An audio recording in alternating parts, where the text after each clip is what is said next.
ปีศาสนาพุทธมันคำลาเป็นซอยหาบา60 กว่าปีใต้ซอยบางใบเศร้านี้ปีก็สาเหตุ3 บา80 นี้ยันดีเลือนหาล้อง13 คำวันอังคารเมื่อตันวันมันไหนลูกบนพรเขาเสาคุสันติมาจองสิรินกคำเวงนกเจ้าเดลมาโกสามิตาตราบันอันเป็นปังตรา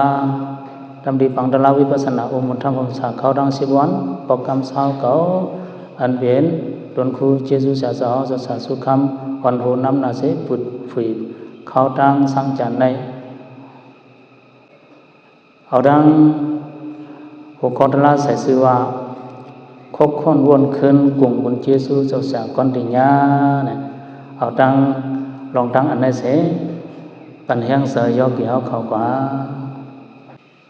วันดังสุดได้เอากระถาพระเป็นเจ้าอันเอาไว้ในประธานปุกุชิโยนั้นในปิสิเศร้าสีนั้นเอาไว้ปุริมากุตลาธรรมาปิสิมานะกุตลาธรรมานะเกสิดันตินะข้อหนึ่งปุริมาอกุตลาธรรมาปิสิมานะอกุตลาธรรมานะเกสิดันติมี2 ข้อปุริมากุตลาธรรมาปิสิมานะอกุตลาธรรมานะเกสิดันติเนี่ย3 ข้อปุริมา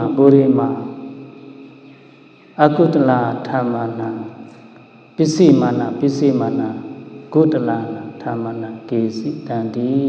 เนี่ยมีว่า4 ข้อนะมีหลายข้อมี4 ข้อ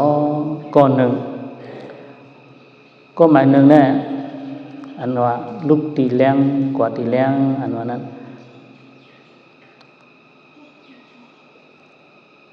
เมื่ออ่อนตังไม่ก็ยำเหตุการณ์ดังนี้ตาหน้าดังนี้ศีลาดังนี้ภาวนาดังนี้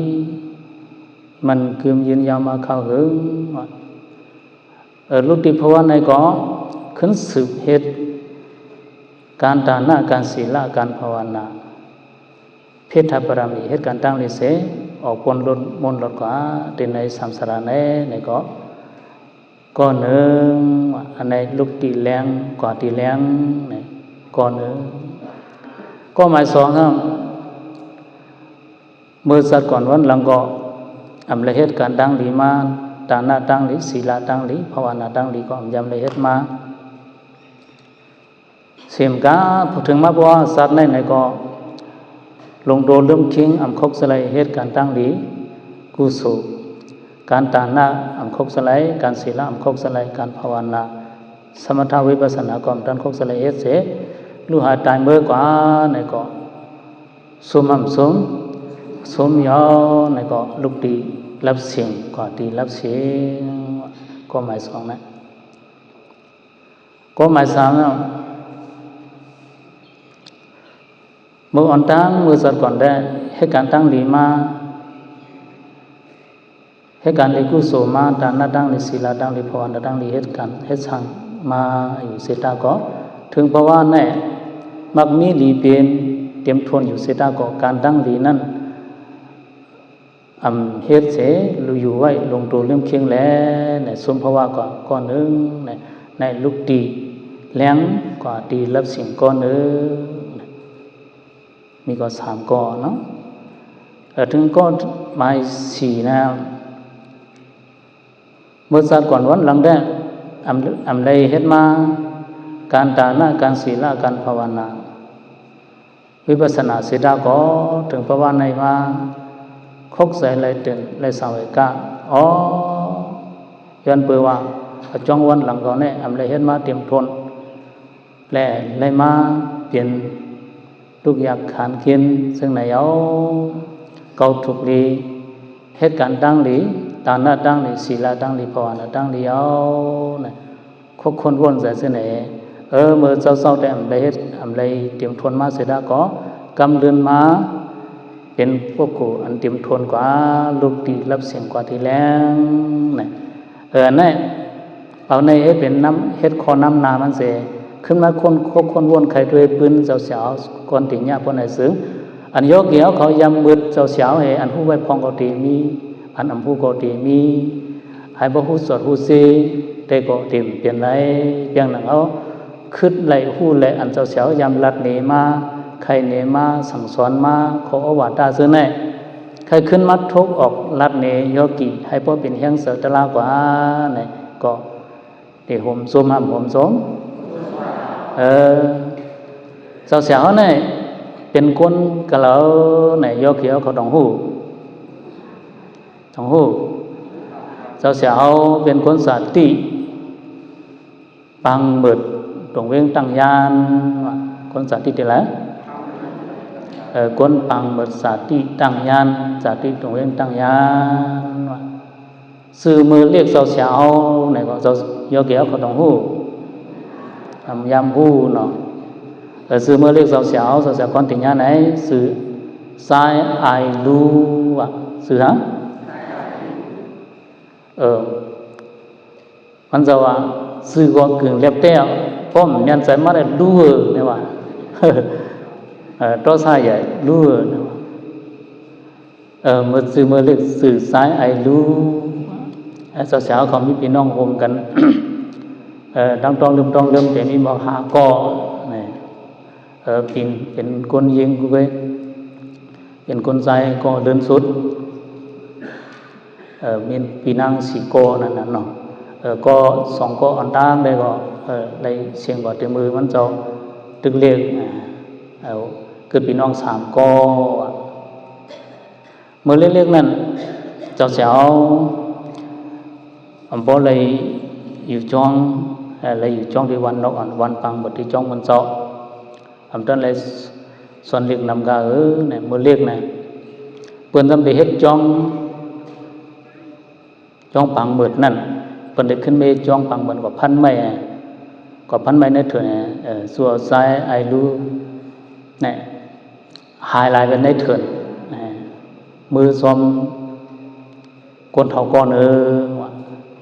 มือซ้อมก้นเท่าก้อนนั่นเป็นเพราะอะไรนะวันก็ทำดีเปลี่ยวดีซื้อไว้มีก้นเท่าก้อน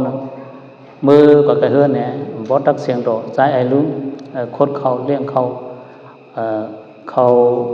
เหนียวหนึ่งปากโคยเลี้ยงซ้ายไอรู้เนี่ยเขาเหนียวก็หอมเงินนั่นแหละผีเขาห้องมือว่ะถึงที่กลางวันมาเนี่ยซ้ายไอรู้เนี่ยมาก้นวันก้นส่วนเขาก้นวันปันหมดเขาขึ้นหาซ้ายไอรู้ห้องแสนเพราะว่าห้องแง่ๆเนี่ยก็ซ้ายไอรู้เนี่ยก็ก้นเท่าก็ขึ้นมือส่งที่วันปังบนเนี่ยก็มึกฟุตพอที่หิมหัววันกำเดียวอันนี้ก็อันเจ้าเช้าใครลองว่ามันจะยามหายตัวว่าสิผีเอาส่งเอาเนี่ยกลางคืนมาเนี่ยผีมาห้องมือดีกว่ามือห้องมือให้สั่งละมือสอนดิกผีว่ามันเลยอยู่จ้องพวกนั้นเลยอยู่จ้องผีว่าตรงนี้มาเยอะแยะเขาว่าเนี่ยเสาวๆเนี่ยมันเรียกในยามเลยสอนดิกผีว่าอันมันเจ้าใครเนก่อนเนาะเพราะหลักการยามเดี๋ยวได้มันเดี๋ยวรู้ละความรู้ไว้ก็เนาะอันมันเจ้าใครเนเขาขึ้นใครเนโยกีเขาเนาะยามเลยสอนดิกผีว่าเห็นไหนมันก็อยู่ที่วันนั้นมันจะก็ใหญ่มากก็ส่งพระตลาเนี่ยยามมือเฮ็ดการสมถะนังตลาวันตกวันบางเหมือนนั้นซ้ำมีทำอันลกนึงว่ายามมือกลางค่ำมาเนี่ยกว่าการก็ให้มาเนี่ยก่อนนังตลาในวันตกตั้งตกไผตกวันเขานั้นมีทำอันก่อนนั่งกันนั้นพอกลางค่ำมาเนี่ยใจรู้ในเปิ้นเพียงทุกวันเราได้เปิ้นก่อนแลเอิ้นเนื้อมันก่อนแลมันก่อนนั่งภาวนาตลาในธรรมวันทุกวันนั่นว่าในธรรมนั้นก็มีเสือก็ใกล้มาหูมันเนี่ยผามันเนี่ยได้ซับกันเสือก็ใกล้กว่าหาจิตดังจิตเนี่ยมาอยู่ในหูนั่นสายไอรู้ได้อยู่ภายนึงเสือนั่นก็อยู่ภายนึงแทงคำมาใต้กองก็ส่งไอรู้ไม่ก่อนนั่งตลาเนี่ยได้อับจ่อก็ได้กว่าซ้อมเนี่ยก็ซ้อมมาเนี่ยใต้กองเนี่ยยึดเสียงเสือควบจิตนื้อคาบในพูดทำนั่นกูเขาบอกอยู่ว่าใครหลานมาตรงนี้อับกู ใจรู้ได้โก้กับประมาณมึนขึงหนาวนะวะไอ้ไหนก็ขึ้นมือมันก็โฉงพลาดพลาดเต็มหมดเรื่องก็ไอ้ไหนถึงมาใหญ่มาเนี่ยก็เจ้าสาวเนี่ยก็เพียงทุ่งรอขี่รอการลูกคนเฮินเนี่ยก็เตะหน้าเขาโตเฮินปกำหนึ่งได้ก็แต่หน้าเฮินในวันทางปอกแน่ก็หน้าเฮินดูก็เนี่ยดูโกแดงก็หาแห้งกุ้ยถามก็ถามแห้งกุ้ยว่ะแทงก็ถามเมย์เนาะหาเมย์ก็ไปกว่าตั้งวันตรงนี้ก็เชียววันในวันดีเริ่มวันตรงนี้ตั้งย่านนี่ก็ไอ้เนี่ยไปก็เอาก็หาก็อันเจือกนั่นน่ะเนาะใจไอ้ลูเนี่ยก็ห่างดีไว้ก็เหมือนเด็กแต่ก็หาสาวปัญญาก็พอเจอก็อำขึ้นมือไปมือนอนเห็นเจ็บเด็ดถามนั่นเองทั้งวันมันก็ถามทั้งกุ้ยก็ถามไว้เอาเนี่ยก็ขึ้นมือสู้ปอตีวันปังเหมือดปอทำเสียงผู้เจเป็นผู้เจวันปังเหมือดผู้เจก้อเนี่ยก็หมดซึ้งเจ้าซื้อปอเจ้าได้เจ้าก็บ่ต้องหรืออันไหนมาถามว่าเอามือเนี่ยก็เช้าเนี่ยมีลูกยิงลูกไส้ก็มามีก้อนหนึ่งยังบ่มีหลวนมาหน้าเนี่ยเมย์ว่าเกิดหลวนมาหลวนแหลงเนี่ยเอามันนอนมันนึกทุกใส่อีสังลงแน่เนี่ยว่าทุกใส่หลวนแหลงกูมันเจ้าเนี่ยกูอย่างเพราะกูหลวนแหลงหนูแหลงถ้าก็หนูแหลงเนี่ยมันเจ้ากูอันเจ้ากูเนี่ยนะเพราะหลวนแหลงว่าพ่อมาสำเจ้าได้มันเจ้ากูไอ้ไหนก็น่าเฮินอันนั้นก็คำเดินมาดูก็ในก็เหตุการณ์ต่างกันที่วันลองตั้งมันจะมาที่เพียงต่างยานซ้ำมันเหตุให้คนเหตุการณ์น่ะเนาะก็หิมควายปีนังมันว่าปีนังมันสมว่าซึ่งไม่น่าที่เหตุการณ์ที่ว่ามันอับเหตุเนี่ยว่าไม่หิมควายก็ไม่ได้ก็ขายจินเว้ยเนี่ยว่ากำจุ่มเมื่อเนี่ยว่ามันก็เจ็บใส่ปีนังมันไว้นั่นว่าเปิดปันมาเร็วได้ก็ได้คัดใส่กว่าให้มันมีควายมีสังมีคู่ของเป็นซีได้คัดใส่เลยกว่าเนี่ยมันใครขำถ้าเป็นก้นปันมาเร็วก็มันใครขำให้ดีกว่าเมืองเฉียงเมืองไทยนั่นน่ะกว่าเมืองเสียงเมืองภาคกลางนี่แหละให้บอลไหลมาคู่ของเป็นซีโอซาเดี๋ยวใครขำที่ไหนกว่าลูกไก่วันปังเบิดเดี๋ยวมือตั้งยันได้ก็ได้เสียงซึ่งอันหันซึ่งว่าไอ้รู้ไม่ได้ก่อนเลยก็ได้ก่อนเลยตั้งยันด้วยปุ่งหางไม่ได้ไม่เคยก่อนเลยตั้งยันเนี่ยมันอับใจได้ก่อนเลยไม่ได้อับใจด้วยหางไม่ได้อับปอกไม้เอาไหนวะไอ้เนี่ยได้กองก็ซึ่งนั่นก็ควบคุมก็มันไอ้เนี่ยเฉียวมาตั้งยันเนี่ยจังก็อยู่จังก็ลือดีเลยจังก็ลือดีเลยเนี่ยก็มือมันมือเจ้าเฉียวเวียงเล่าเวงเราตั้งยันในภาษาเหรอยกเกี่ยวกับที่ยังภาษาเนาะมาเฉาที่เวงเรามาเฉาเวงเราเนี่ยเลิกแหละซึกเขาก็ทำมันวันที่จองเวงเราจอมสลบสาราบ่เต็มกว่าใส่ไอ้รู้เนี่ยก็มันก็กูเลยก็หับโชนั่นน่ะเพราะหันหล่อนใจในวันยอบดีๆวันยอบเอาก็หับโชวันยอบเฮ็ดซึกพอปานมื้อเดียววันยอบเฮ็ดซึกมันได้วันยอบหับโชมันก็โกในกลางคืนสาวเวงเราขึ้นได้เอาเขานุ่งสังคาราเนี่ยว่ามันก็สาวก็เอานุ่งสังมันกลางคืนนุ่งสังกลางวันนุ่งสังกลางคืนนุ่งสังกลางคืนว่ะนุ่งสังกลางคืนเห็นในสื่อสังสื่อสาวเราเห็นในอยู่ดีจงเวงเราหวานหนึ่งนะว่ากันได้ไอ้เนี่ยอยู่มือพ้องอยู่ที่จงเวงเรานั่นฉีดสังสปริงกะหาขายอียาสวยอียามันจะเสียเวงเราสำเร็จอียาวะก็ขายอียาปอกหนึ่งวันหนึ่งเจ็ดเวงก็ขายเจ้าสั่งลงเป็นเจ้าสั่งลงนั่นเนาะเจ้าสั่งลงเวงเราเนี่ยขายอียาไอ้เนี่ยถึงดีปีนั้นก็ถึงดีไรหวังเนี่ยที่จงอุบลธรรมอุบลสา ทำเตเฮ็ดบางป่วยคำตรงละผ้านั่นน่ะเนาะคำตรงละผ้าน่ะเฮ็ดบางตลาอธิษฐาน45วันน่ะนายเฉยก็นายเฉยตีโคกงเวงเล่านั่นลำเย็นข่าวได้ไหนเราไม่เจ้าสั่งลงเวงเล่าเราเจ้าใครหยับจังใครเป็นยาฮันเขาได้เฮ็ดตะกะมันเนี่ยว่านายเฉยตีตังยันย้อนเฮ็ดเมตกายหันนะบ่มีเมเลี้ยงเมย่อแล้วที่เฮ็ดอยู่นะเฮาได้เฮ็ดตะกามันนะนายเฉเอาได้เฮ็ดตะกามันว่านายเฉเขาได้แต่เงินคำเขาได้ห้อยไว้ซ้ำมีเงินว่าของได้เฮ็ดยาหันมีเงินขึ้นถามเจ้าสั่งลงเจ้าสั่งลงคำได้เขามีอยู่เขาก็หาป่องหาขายก็แผ่นซื้อเขาไปก็หาซื้อไปก็ซื้อเขาขายก็ขายเลยแต่เลยก็ใส่เงินดีจ้องธรรมายงก้มหนึ่งว่ะ2 ปากนั่นน่ะนอกมันนั้นแต่เลยใส่เงินก้มหนึ่งไหนก็เงินก้มก็มีว่ะไอ้ไหนเจ้าเสียก้อนถึงยาวนะบนนั้นเขาได้เมื่อกูดีเจ้าเสียเวียงเล่าเขาได้ไปมาตรงไกลเตี้ยนเลย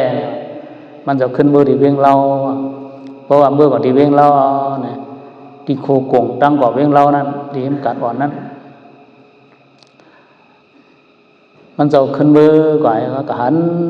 คำขู่ไม่ปลูกก่อนนั้นหันเงินสีกลมหันเงินอะไรเงินเจียนให้ไว้เจียนไว้หนึ่งตัวพักกำซ้อนพักกำซ้อนออกสมองน้ำมันจะหันให้ก็มันก็เจ็บไหลมาว่าประมาณลิตรด้วยมีสีกลม2 มังว่ะมีสีกลมหลายมัง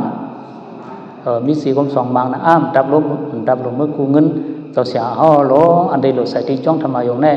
กลมเว้ยอันไหนพี่เวียนสีปากอันนั้นว่าให้ไหนเอามือปั่นไม่เลี้ยงอันในมือซ้องเส้นไม้ที่จ้องทำมาอยู่พอซ้องเส้นไม้ในก็เจ้าเสียก้อนในก็เจ้าเสียเล่าในก็ป้าเส้นไม้ก่อนที่จ้องทำมาอยู่นั่นเนาะเมื่อขำสร้างนั่นเป็นพอชาหลวงเขาขำเฮ็ดเป็นเจ้าตาหน้าขำยาหันนั่นเนาะเฮ็ดเงาเจ้าตาหน้าหลวงขำยาหันที่จ้องทำสาเนี่ยว่าให้นั่นเป็นยาหันมาที่จ้องทำสาอันนี้ก็เกี่ยวก็รู้ไว้พองเนาะเป็นยาหันที่จ้องทำสาไว้เสร็จนั่นมีปังตะลาน่ะเนาะปังตะลาเขาซึ่งน่ะไหนก็มีปังตะลาเนี่ยเขายำนั่งมันก็2 สูมองซึ่งหนึ่งโยกีเขานั่งได้หลายสูมอง2 สูมองเจ้าเสียวก็มันนะตะลา2 สูมองนะบ่มยำนั่งได้หึงว่าหึงอ่ะเจ็บก็เบื่อหนาวก็เจ็บมาเจ้าสาวก็นั่งก็ชาเจ็บก็เจ็บเมื่อเจ้าสาวไปยำเปียวต้องทำมาอย่างได้กูปอชาอุลาชนเนี่ยพอเด็กก็ขายอียาเนี่ยพัดเล็บหน้าเฮินปอชาหลวงเขาเด็กก็ทั้งวันตุกกัดเนี่ยก็ทั้งอ่องบังลาด้วยนะกูว่าก็แม่ประมาณนังตะลาเนี่ยวันไหนก็บุรณำป้นนางมันจะวนมายุโจกันนางโยนะวะนางให้พวกเจ็บหายเนี่ยหายไรโยนะวะนะมันเลยว่าเห็นเนี่ยมันจะบดใส่ป้าทางคืนมาเนี่ยมันจะนางก่อนนางตะลาเห็นเจียนโคมันจะไว้ไทยหลุดสิลิบทางคืนมาเอ็นเพราะว่าเป็นหมดไพเต้นเนี่ยที่เอ็นปลายเดี๋ยวมันนั่งเลย2 ชั่วโมงน่ะของโยกีเขาใครป้ายมันจะมันคำแล้วเห็นในเอ็นปลายเนี่ยหลุดสิลิบเนี่ยไปไพเต้นเป็นหมดเนี่ยเห็นในพอประจองติดชุดนำจองขึ้นมาซับทำขึ้นก่อนนางให้ไหนหมดให้พวกพระเจ้าก็ให้ไหนเปลี่ยนไป ถึงที่กังเมืองเลี้ยงมาเนี่ยพอสาลงเขามาถามนะเจ้าสาวก้อนเจ้าเรากลางคืนเนี่ยเจ้าเหตุการณ์ตะลาเจ้าเอ็นไปตั้งคืนจะแล้วพอสาวหัวนั่นเนาะขำไปเนี่ยขำเอ็นไปขึ้นไปเฉพาะเฮียนไปหมดเอาคู่โกเนี่ยอันเจ้าใครไปแน่นั่นเป็นเสาขึ้นนั่งด้วยรู้2 บ้องนะวันเมื่อไหร่เพราะเจ้านั่งแลมปองคนไหนเพราะเจ้านั่ง2 บ้องแลมปองได้เป็นพรคาเพราะเจ้า1ได้เป็นพรเจ้าเจ็บ2 บ้องแลมรู้ที่ปองมาเป็นไหนเป็นพรเจ้านะมันเจ้าก็วนถึงพอสาลวงว่าอย่าเป็น1พอนั่ง2 บ้องเนี่ยอย่าเป็น1เจ้าก็อย่าไปวนมันเจ้าสอนแต่ไหนมันเจ้าก็ว่ามิวเขาเป็นคนวันนอกนั่นเนาะพอเสียสมาว่าอย่าไปวนอย่าเป็น1เลยก็เขาก็พัดวนพัด1เฮ็ดไหนนั่งมันหมายร่วมเขาร่วมออกเสียมากาเย็นใส่ตื่นนาทีขันติภาคนะเย็น2 ชั่วโมงนะสำเร็จเต็มนะเวทนามันเจ้าป่นเปล่าเมื่อเวทนาเจ้าป่นนะป่นนะลูกที่กงโกนนะมาที่หัวเขามาเก้ามันพักหมักแจ้งว่ะทุดออกที่ผาเตียนเจ้ามันเจ้าเวทนาป่นเท่านั้นมาถามว่ามันเจ้าไรตะล่าเนี่ยมันได้ป่องใจแต่นั้นเนาะมันจะพอสารลงว่านายทำแบบเต็มทำแบบเขายิงซ้อมพูดแห้งนะมันปนเหี่ยวมันหายเอาเนี่ยอันเจ็บนั้นหายกว่ามันหายเอาเนี่ยเจ็บหายก็มันแบบไรตะล่าเนี่ยว่าขึ้นในผสมนอนต่อได้ไรตะล่าเนี่ยเราขึ้นคัดใจไปภายสร้างจันในชิมน้องที่อุมันทำอมสายให้ในไรตะลาเนาะไรตะลาขึ้นคัดใส่แทงให้ดอกตะลาเจ้าก็ขึ้นสร้างให้ก็ยาวดูกว่าว่าเสตะลามันเจ้ายาวดูกว่ายาวเฮจูไปนับเฉาที่สิปอnàyมันเจ้ากว่าตั้งเมืองพิวซะนะต้องเจ้าสวรรค์กลางเวงก็ที่เมืองพิวก็เรียบเห็นเมืองพิวนั่นน่ะเนาะเห็นไหนขึ้นเป็นปอกมาเนี่ยก็ตะกาเวงสีปอเสียจานเม็ดของเขามือปังที่อุโมงค์ทำอุโมงค์สายในเสียวเลยว่าเพียงมาอยู่ศาสนาที่เวงสีปอที่จองตาโปว่ามือฟ้องเสียวมานั่นเนี่ยตีตาปกนี่ก็ไปขึ้นใหญ่สังถึงเป็นช่องเก่านะเนาะเมื่อลูกโพธิจองตับอูนั้นเข้ามาเนี่ยก็เป็นป่าไม่ออเนี่ยก็เลยม้วนมาเนี่ยอันยอเกี่ยวเขาตะกาก็อันอยู่ปืนตีเนี่ยเมื่อนั้นต้องเป็นป่าไม่ออเนี่ยนะเลยม้วนมาว่ะในติจองเก่าเนี่ยเลยมาอยู่ติจองเก่าเนี่ยไพ่กอมไปไล่นะเพราะเป็นมาอับจองเนี่ยก็มาเขาสวมนี่กันนั้นคือมีที่นั้นเนี่ยเป็นหนีไว้จะไหนเป็นไปหาลายวิทย์ว่าไปก็ไม่ก็ว่าแต่ตั้งกอกไฟเตียนอยู่วายมาตัวเสาก็อยู่ถึงมาเนี่ยขึ้นใครเนี่ยเจ้าผู้อามาตย์เนาะอันไหนที่มันดังแล้วก็มันให้น่ะมันจำน่ะเรียนก็จำนั่นน่ะเนาะมันก็บ่มีคนอยู่ไอ้ไหนพระเจ้าเสาอยู่ที่จ้องตั้งออกแน่จ้องอ่อนแน่พระเจ้าเสาอาบน้ำอันไหนที่มัดสักกะปานในมัดสันนั่นน่ะเนาะมัดสันมาหลอกได้ดีกว่าเพราะมันหลอกได้เดียวนะพระเจ้าเสาได้มันโกล่ะเนาะพยามัดสันเนี่ยมันเป็นผีเป็นโกนเป็นผีของท่านเจ้าฮู้น่ะเนาะไอ้ไหนก็ผีก็ส่งว่าเจ้าเสาข้าสอนมาอยู่กันไหนมันขามต่ำข้าเลยหลงนะว่าเพราะไผมาอยู่ก็ข้าหลอกในเขาไปที่คำอยู่เลยค่ะเจ้าเสาเนี่ยมียาลีสังฆาจำกูข้าแน่นะว่า อียาลีก็พวกมันเคยพวกมาเลยเนี่ยว่าใส่หนังตะลานั่นน่ะจะผู้อมาตย์เนี่ยได้มีไว้ในวังจองวันเลยหนังตะลาก็มาก็ผู้ของเบิ่งตะลาว่าเนี่ยก็เป็นผีไปจองไว้กันได้อันในตัวนึงเนาะตัวอันตัวนึงก็แม่ตัวอันเสาๆได้ขึ้นก่อสร้างแน่เนี่ยก็แม่ก่อสร้างเนี่ยมีจองก่อมันก่อแห้งน่ะอาลาน่ะเนาะ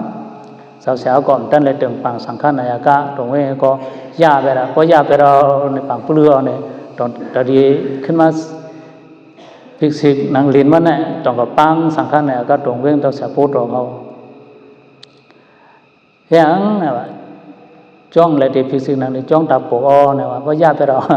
เสาๆย่าจ้องคนเนี่ยเสาๆมีเงินหลายจ้าเนี่ยว่ามีเงินหลายจ้าว่าทำทุกข์แสนน่ะเนาะอาเจเนี่ยย่าไปเราจ้องคนเนี่ยมีเงินอีกจ้าแน่เนี่ยว่ามันจะกลางคืนออกมันนะว่ามันติ๊กทันว่าให้โบออกนะมันก็มัดนังตะไลใต้เตี้ยนี่ถึงเขาคนพี่ทั้งเหนือทั้งสีนาเมืองมาสวยดุสวยตานเนี่ยนะเนาะที่ไหนก็ถึงกลางไหนมาหมอกชิมองได้มาแต่ว่าตะกากองคืนมาว่ะถามว่ามาดูข้อมูลก็ว่าห่อทั้งสื่อจะทั้งสายเงินถูกเงินนั่นก็ห่อมาถามว่ามาดูข้อมูลในตะการลูกอะไรมาเนี่ยว่าจะเสียซ้ำตังขาดเบลลูกติดไก่มากเขามาเลี้ยวเนี่ยว่ามันก็อันมากราบก็มันก็หันนางดีๆมากราบไปก็มันก็ฮับไปเอาแต่มันหนึ่งพื้นอันจะทำเฮ็ดสนพังบีสนตาตัดตาสูงในจ้องเราลงว่าติดสนพังบีทำใจสาวสั่งเขามาชิมทงคำมุนนั่นวะสาวสั่งเขาคนตะกาเขามาดูคำมุนนั่นเมื่อไงเมื่อชิมว่ามีในกลุ่มสะพ้ายนะวะสาวสั่งเขามาด้วยทำใจคำมุนว่าทำเป็นเงินว่า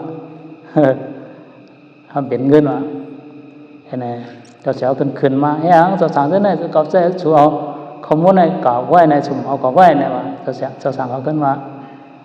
มันใจคำมุนเขาสาวเขาเป็นเงินเขาเนี่ยผมว่าเรียกด้วยเป็นเงินว่ามีเงิน10 แสนว่าเจ้าสาวต้องเอานั่นเฮ็ดเงามาไอ้ก็แต่จ้องหลงในมาแต่จ้องหลงในมาเนี่ยก็เอาสาวเอาคำเอาใส่ตีเงาเสาก้อนสังเนี่ยเสาหลงมาในไอ้ก็เขาก็โฮมดูไม่ก็โฮมป้องเนี่ยก็เป็นมาจ้องหลงจ้องดับปกในว่าอันนี้ไม่มันจำก็เอาดังไรเนี่ยก็เอาดังน้ำลันรัศมาคนลาเชียวก็มาเฮ็ดปันอันนี้ห้อยพิษมันก็มีอิดว่าเฮ็ดจ้องหลงนะผีก็จวยคนก็จวยเนี่ยเป็นมาจ้องหลงจ้องคำตาโปเลยสื่อเนี่ยมันก็เสาให้การศาสนาแท่งเนี่ยเพราะเสาเฉียวมาอำเภอนั่นเนี่ยก็ไผ่ผ้าเนี่ยก็หลวงปองซึ่งเขาก็เฮ็ดมาปั่นกำเหลวตัวสายมันมาป่นจองอันตับอุ่นอันมาตั้งก็หลวงปองซึ่งเขาก็สื่อรอบเพียวกว่าที่หิมตั้งหลวงนั่นสื่อกระต่ายเนี่ยจะเสียครูก็เฮ็ดตั้งก็สื่อเนี่ยเฮ็ดในพิวศาสนาที่จ้องคำดาบปกเนี่ยลุมลากองมูในวังจะไหนกองมูรังตุกจ้องในก็จะเสียก็เลยก่อตั้งมาเนี่ยพิวศาสนาตั้งนอกอันไหนเนาะอันพิวศาสนาตั้งนอกก็ไม่อันพิวศาสนาตั้งในเนี่ยก็อันซึ่งหนังแต่ตั้งปังตรามาเนี่ยก็แต่ถึงปกกรรมวันบนได้เนี่ยนี่ก็ปกกรรมเก่าก็ชาวเก่าเนาะอันพิวศาสนาตั้งนอกก็มีนำเลยเส้นน้ำกาอันเป็นโคลงสีโป้นั่นก็สาวๆเลยเมื่อเมียตายปกเสามันแห้งนะเมื่อมันเจ้ามันตึงอยู่เสาตึงมีได้มันเจ้าก็ดัดปันดัดนะคนหลงในตวงเวงเขามาปังมันเจาะอ่อนดังในคนเฮ็ดโคในคนเอาอินเจเนียร์เมืองเฉก็จะมาผีน้ำตูในมันให้หนามันปกเสามันไหลเสาเฉียมไหลในดูต่างเพิ่นป้อยนะว่าดูต่างเพิ่นป้อยในทำย้อนเขาว่าย้อนโกหกเจ้าสางไหนว่าแต่แล้วโกหกคนชายไหนว่าต่างผีไหนว่ามันเปลี่ยนไรไหนว่าคนหลงเขาในตวงเวงว่า เขาได้ปังสังขารต้องตรงเวงเขาได้ปังสังขารต้องตรงเวงวันปลีกให้พวกปักไหลเสาเฉียมมันเนี่ยปังสังขารต้องตรงเวงคือเดี๋ยวส่วนนี้ป้าต้องตรงเวงมือส่วนมุนวันปลีกตีน้ำหลงนั่นตีน้ำตูนั่นไอ้ไหนก็ในก็ไปปักไหลเขาได้ปักเสาเนี่ยเกิงเป็ดลมเป็ด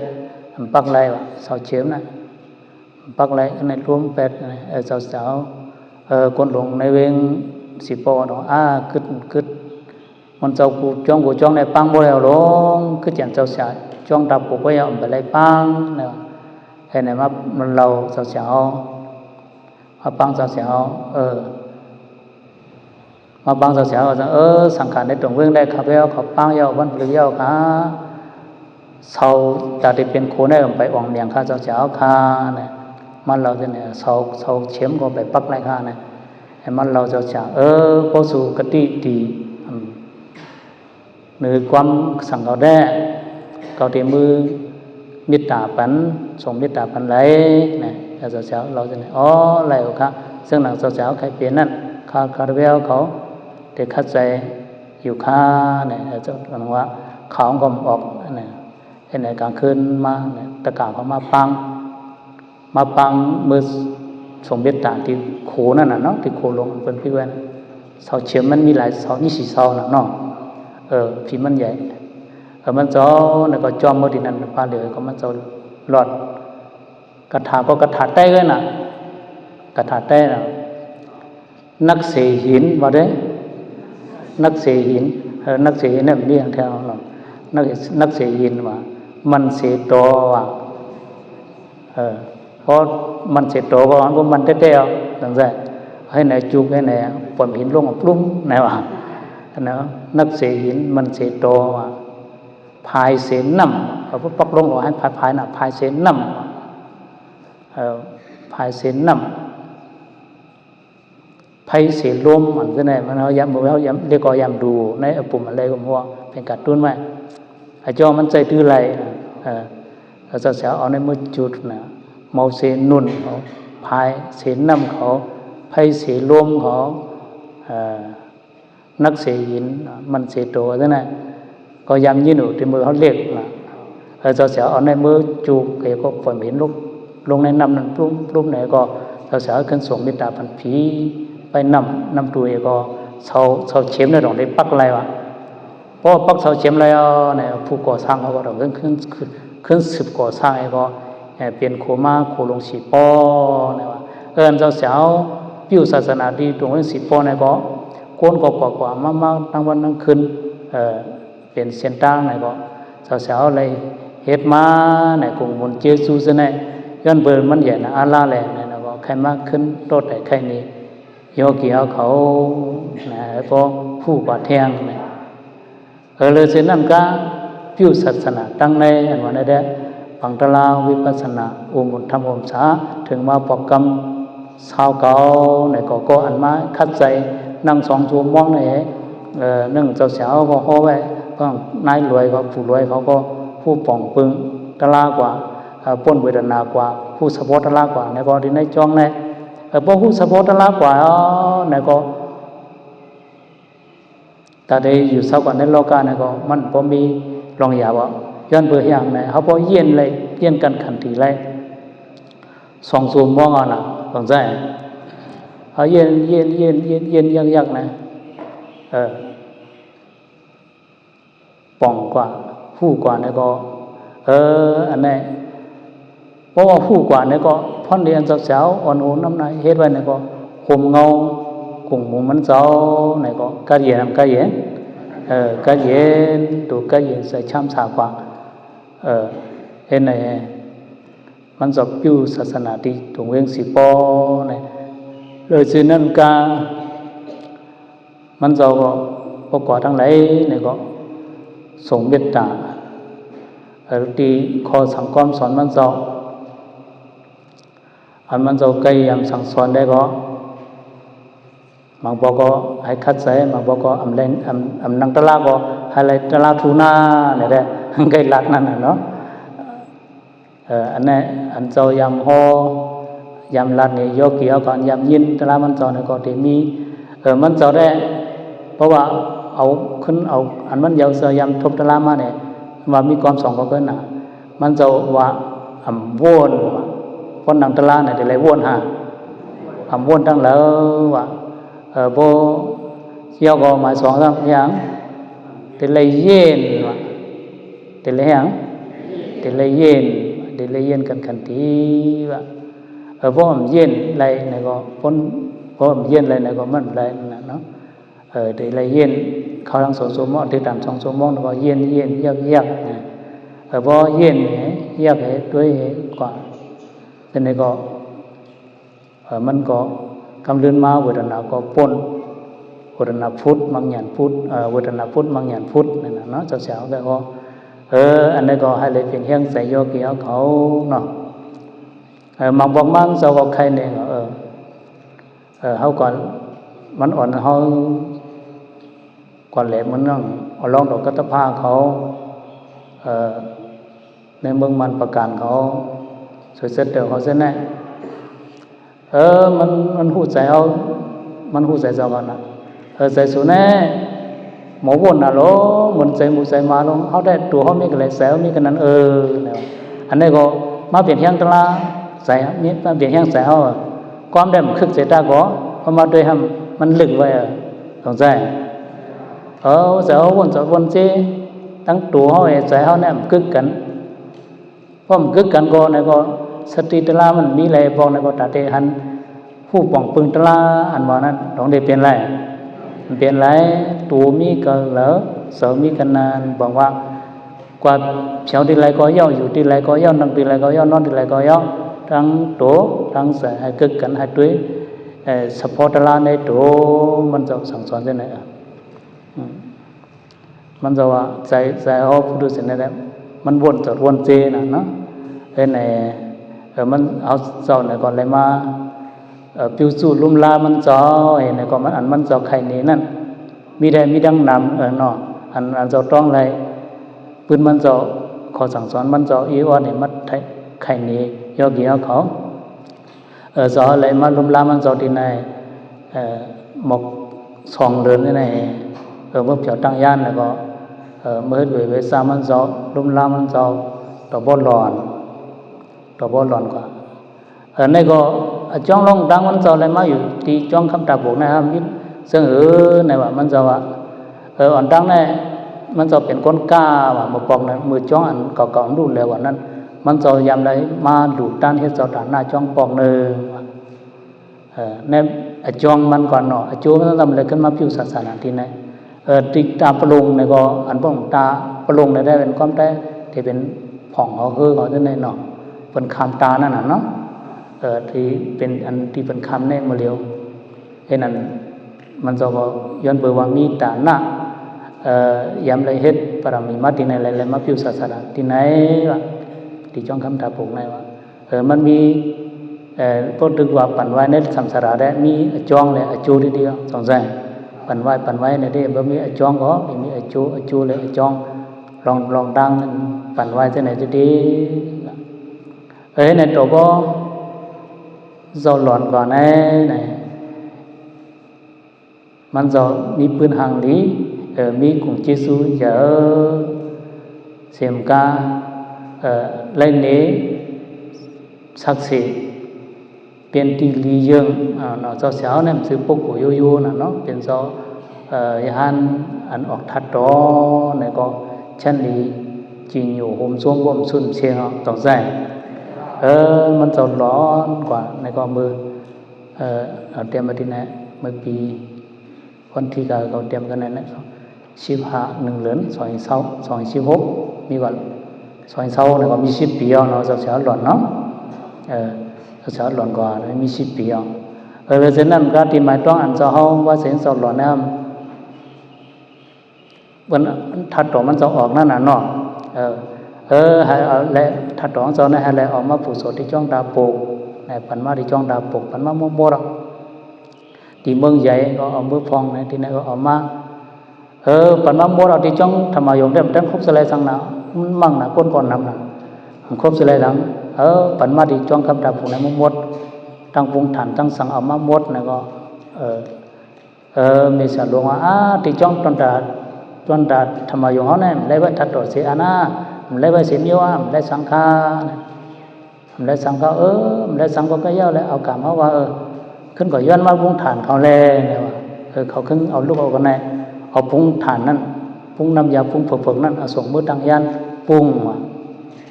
เฮ้ยเนี่ยก็มือเผือกตังยันเนี่ยก็เขาก็มีนายก็อ่อนก่อนพิกพักดูแลเนี่ยว่าในจงซ้อมจงสองไพ่นั่นปีกเมียวสามคนมีนายจะสู้มันนายซอยมีสามป้าให้สามดังมีนายเขาอ่อนกันชุกเลิกทัดโตนั่นน่ะเนาะ